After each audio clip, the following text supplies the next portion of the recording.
இந்த திஷ்டியை பற்றி ஒரு நிகழ்ச்சியில் சொல்லியிருந்தேன்.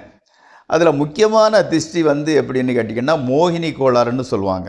இதுதான் கொஞ்சம் கடுமையான திஷ்டி. அதாவது வாலிப வயசில் உள்ள ஆண்மகனுக்கோ அல்லது வந்து கன்னி பெண்களுக்கோ இந்த காமம் எண்ணமுடையவங்க பார்க்கும் பார்வையில் வந்து அந்த திஷ்டி உருவாகுது. இந்த வந்து கொஞ்சம் கடுமையான திஷ்டி. இந்த திஷ்டியை பெற்றவங்க என்ன பண்ணுவாங்கன்னா, யாராக இருந்தாலும் அவங்களுக்கு வந்து உடல் சோர்வு, மயக்கம், உணவு சாப்பிட்றதுக்கு இன்ட்ரெஸ்ட் இல்லாமல் போகிறது, கண்கள் குழி விழுந்து போகிறது, கண்ணில் வந்து டொக்கு விழுந்த மாதிரி ஆயிரும்னு சொல்லுவாங்க இல்லையா, கண் குழி விழுந்தல் ஆகிய பிரச்சனைகள் அறிகுறிகள் உண்டாகும்.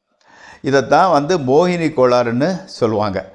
இதற்கு வந்து சிலர் வந்து வேப்பிலை அடிப்பாங்க, சிலர் வந்து தாயத்து கட்டுவாங்க. அதனாலெல்லாம் பலன் எதுவும் கிடையாது. அதுக்கு உண்டான பலன்களை நான் சொல்கிறேன், கவனமாக கேட்டுக்கொள்ளுங்கள்.